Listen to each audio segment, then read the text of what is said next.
Abduqodir, Manchester City'ga xush kelibsan. Bizning futbolchimizga aylanganingdan keyin nimalarni his qilding? Men juda xursandman bu komandaga qo'shilganimdan.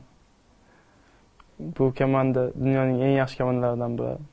Men bu yoqqa trofey yutgan keldim. Tushunarli. Ayni paytda bu jamoaga o'tish to'g'ri qaror ekanligiga seni nima ishontira oldi? Bu komanda juda katta komanda. Treneri eng yaxshi trenerlardan biri. Shu uchun keldim. Faoliyating davomida bosib o'tgan yo'lni bizga ayta olasanmi? Men birinchi Toshkush degan komandadan boshlaganman. Toshkushdan Bunyodkor akademiyasiga o'tganman. Bunyodkor akademiyadan Belarusda professional futbolni Belarusda boshlaganman. 18 yoshimda. U yoqdan Fransiyadan mana Manchester City'ga. Nima uchun aynan 45-raqamni tanlading? Sen avval bu raqamda o'ynaganmisan yoki sen uchun qandaydir o'ziga xos jihati bormi? Professional futbolda Belarusda 45-raqamni boshlaganman. Shu uchun 45-nomer oldim. Sen juda ham tez o'sding va senga juda ham ko'p jamoalar qiziqqani haqida xabarlar chiqdi. Nima uchun boshqa jamoalar orasida sen aynan Manchester City'da o'ynashni tanlading? Men o'sha aytdim, eng yaxshi komanda, eng yaxshi murabbiy, eng yaxshi chempion.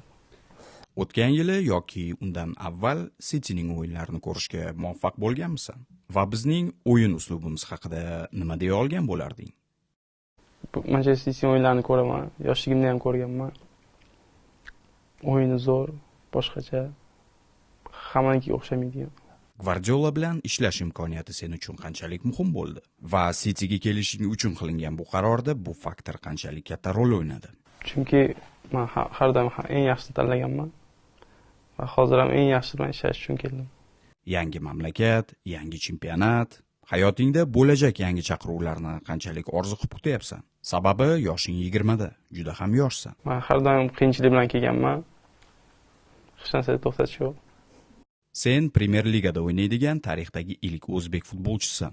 Bu albatta sen va oilang uchun katta faxr tuyg'usi bo'lsa kerak. Va bu transferga O'zbekistonda qanday reaksiya bildirishdi? Bu nafaqat men uchun, balki O'zbekiston uchun. Birinchi o'zbek Angliyada. Bu hali boshlanishi. O'zbeklar ko'p kelishadi. O'zbekiston hech qachon jahon chempionatida ishtirok etmagan va hozir sizlarda 2026-yilgi mundialda o'ynash imkoniyati bor. Bizga yurtingdagi futbol va u qanchalik rivojlanayotgani haqida aytib bera olasanmi? O'zbekistonda futbolga e'tibor juda katta bo'lyapti.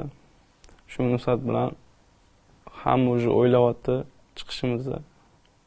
Xohlashyapti. Bir qadam qoldi chiqishimizga. Sening otang ham professional futbolchi bo'lgan ekan va u sening faoliyatingga qanchalik katta ta'sir o'tkazgan? Men ko'rganman odam qanaqa futbol o'ynayotganlarini. Menga ham qiziqish bo'lgan. Borganman. Hozir shu o'ringa chiqishimga ham odam katta rol o'ynaydi. Har o'yindan keyin, turnirlardan keyin даже xatolarni bitta gaplashib o'tiramiz. Endi oxirgi savol. City futbolchi sifatida bu va keyingi mavsumlarda oldinga qo'ygan maqsadlaring qanday? Men bu yoqqa o'sish uchun keldim. Trofey yutish uchun. Abduqodir, katta rahmat. City'dagi faoliyatingga omad tilayman. Thank you very much.